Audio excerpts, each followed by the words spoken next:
अस्सलामुअलैकुम रहमतुल्लाहि वबरकातुहू। दोस्तों, आज मैं तहज्जुद नमाज के बारे में बताना चाहती हूँ। ध्यान से सुनिए। तहज्जुद नमाज की फ़ज़ील क्या है, तहज्जुद नमाज में कितने रकात होते हैं, तहज्जुद नमाज के वक्त क्या है, ये सारे मसाइल मैं आज आपको क्लियर करना चाहती हूँ। ध्यान से सुनिए। तहज्जुद नमाज की फ़ज़ील इसकी इतनी हो काफ़ी है। हुज़ूर सल्लल्लाहु अलैहि वसल्लम ने कभी ना तहज्जुद नमाज को कभी ना मिस की। हुज़ूर इकरम सल्लल्लाहु अलैहि वसल्लम ने भी तहज्जुद नमाज को कभी ना छोड़े। साहिबा बुज़ुर्गा के दीन के भी जो तहज्जुद नमाज को कभी ना छोड़े।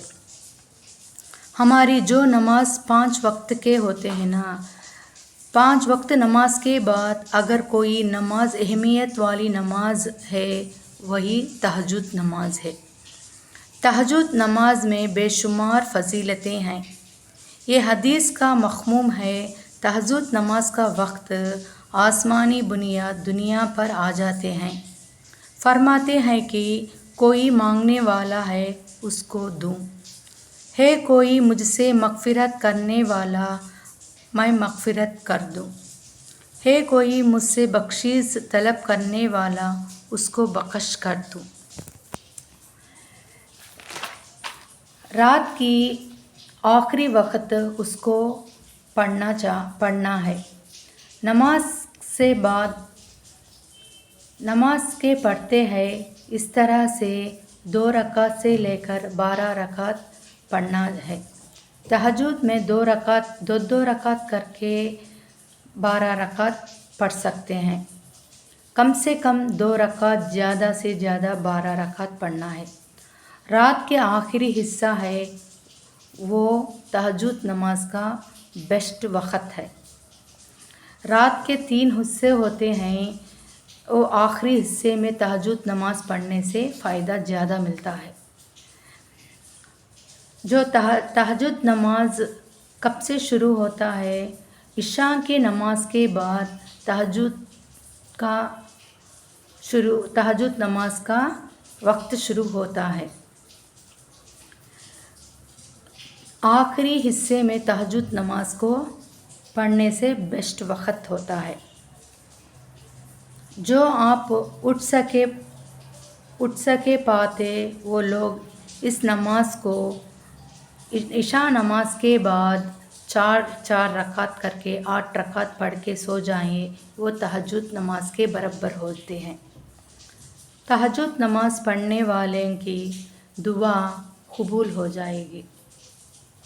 और एक रिवायत भी आया है कि हुज़ूर सल्लल्लाहु अलैहि वसल्लम ने इरशाद फरमाया, दिन भर गुनाह से बचो, रात मज़े लेकर सो जाओ, वो तहज्जुद से बेहतर है। क्योंकि दिन भर गुनाह करके तहज्जुद पढ़ने से फ़ायदा नहीं मिलता है। और एक साहिबी ने हुज़ूर सल्लल्लाहु अलैहि वसल्लम को इरशाद पूछे, तहज्जुद का फ़ायदे क्या हैं, तहज्जुद के बारे में बताओ। जो तहज्जुद नमाज पढ़ते हैं वो दिन भर मुनव्वर होगा। और तहज्जुद नमाज पढ़ने वाला घर के नूर ज़मीन से लेकर आसमान तक उसकी लकीर रहती है। क्योंकि हम ज़मीन से लेकर आसमान के चमकते हुए तारों को किस तरह देखते हैं, इस तरह आसमान के फरिश्ते जो तहज्जुद नमाज पढ़ने वाले घर पर देखते हैं। इसलिए तहज्जुद नमाज को पढ़कर जो दुआ मांगे वो दुआ कबूल हो जाएगी। आमीन सुम्मा आमीन। इस चैनल को प्लीज़ सब्सक्राइब करो और शेयर करो।